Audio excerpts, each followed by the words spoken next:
Praise the Lord. आप सबको जय मसीह की। मैं परमेश्वर का धन्यवाद देता हूँ इस सुंदर अवसर के लिए जो परमेश्वर ने हमें दिया है। आज सैटरडे है और आज से मैं एक नया काम शुरू कर रहा हूँ अपने चैनल पर। एवरी सैटरडे मैं एक इनवाइटेड पास्टर की एक वीडियो डालूँगा और वो वचन से ही रिलेटेड होगी और उसमें कुछ नहीं होगा। जो वचन मैं देखूँगा कि जो आपको अच्छे लगेंगे या जो आपके काम के वचन हैं वो मैं उसमें डालूँगा, क्योंकि बहुत से पास्टर हैं जो मुझे वीडियो भेजते हैं और कह रहे हैं, मुझे उनकी गवाहियाँ हैं, उनके वचन हैं, तो वो मुझे कह रहे हैं कि आप अपने चैनल पर हमारे वीडियोज़ भी डालीजिए।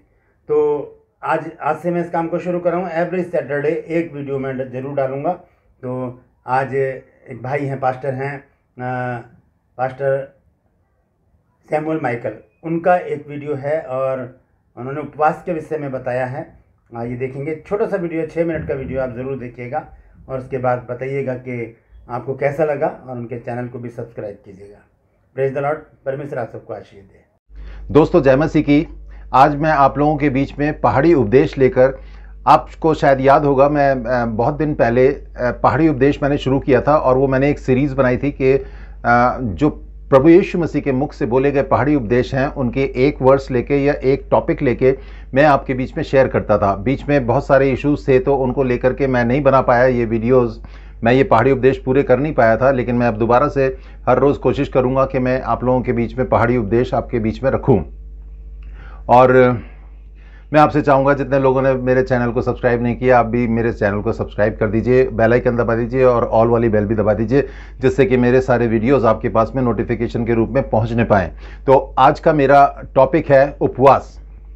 प्रभु यीशु मसीह यहाँ मत्ती 6 अध्याय में मैं पढ़ूंगा आप लोगों के बीच में, कुछ बता रहे हैं 16, 17, 18। मत्ती 6 अध्याय 16, 17, 18 में पढ़ूंगा और हम देखेंगे प्रभु यीशु मसीह हमसे क्या बात करना चाहते हैं। प्रभु यीशु मसीह यहाँ पे बोल रहे हैं, जब तुम उपवास करो तो कपटियों की नाई तुम्हारे मुंह पर उदासी न छाई रहे, क्योंकि वे अपना मुंह बनाए रहते हैं ताकि लोग उन्हें उपवासी जाने। मैं तुमसे सच कहता हूँ कि वे अपना प्रतिफल पा चुके। परंतु जब तू उपवास करे तो अपने सिर पर तेल मल और मुंह धो, ताकि लोग नहीं परंतु तेरा पिता जो गुप्त में है तुझे उपवासी जाने। इस दशा में तेरा पिता जो गुप्त में देखता है तुझे प्रतिफल देगा।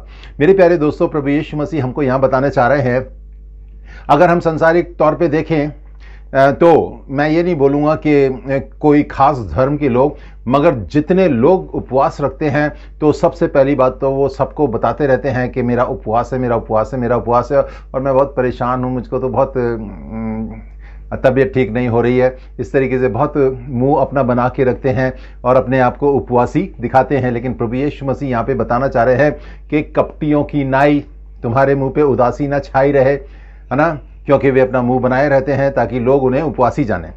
लेकिन प्रभु यीशु मसीह यहाँ पे ये बताना चाह रहे हैं कि जब हम उपवास रखें तो किसी को ना पता चले, किसी को भी नहीं बताना चाहिए। लेकिन फैमिली मेंबर्स से तो हम बच नहीं सकते, उनको पता चल जाए तो कोई फर्क नहीं पड़ता, लेकिन हम संसार के सामने अपने आप को उपवासी ना दिखाएं, है ना।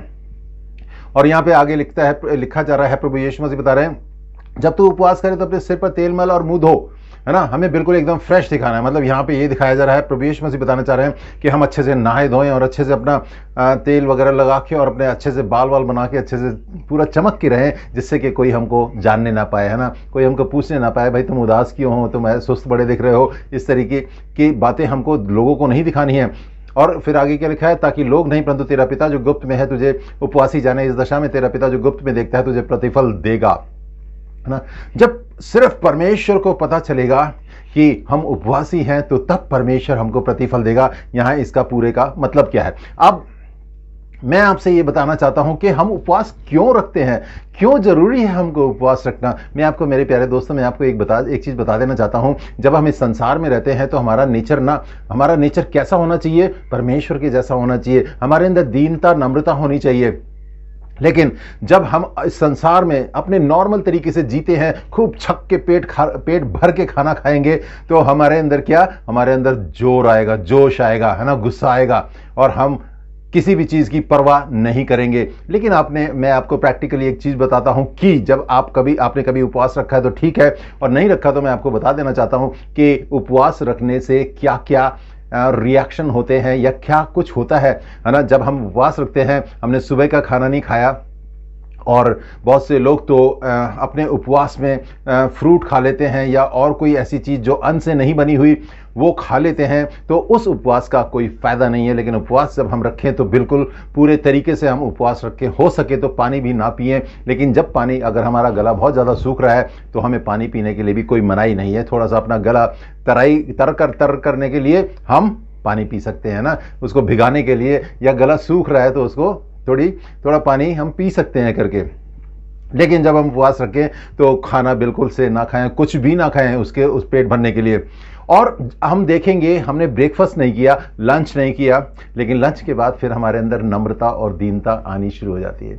कई बारी तो सुबह से ही जब हमको ज़्यादा भूख लगनी शुरू होती है। और एक चीज़ और भी है, जब हम उपवास रखते हैं तो भूख भी ज़्यादा लगती है ना। तो जब हम थोड़ा टाइम पास होते जाता है, टाइम बीतता जाता है, तो हमको भूख लगनी शुरू होती है और तब आती है हमारे अंदर नम्रता और दीनता।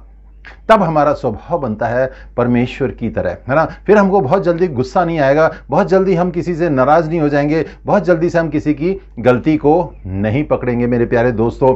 और यही एक सबसे बड़ी बात है उपवास रखने की। और यहां प्रभु यीशु मसीह बता रहे हैं कि उपवास रखना है और उपवास रखना जरूरी भी है। प्रभु यीशु मसीह ने अगर ये बात बोली है तो जरूरी भी है। और इतना भी जरूरी नहीं है कि बहुत कोई हार्ड एंड फास्ट रूल है कि आपको उपवास रखना है, लेकिन प्रभु यीशु मसीह यहाँ बता रहे हैं तो हमको उपवास रखना बहुत ज़रूरी है मेरे प्यारे भाइयों और बहनों। और हम जब उपवास रखें तो इस चीज़ को महसूस करें कि हमारे अंदर नम्रता और दीनता आ रही है, हमारा स्वभाव परमेश्वर की तरह हो रहा है ना।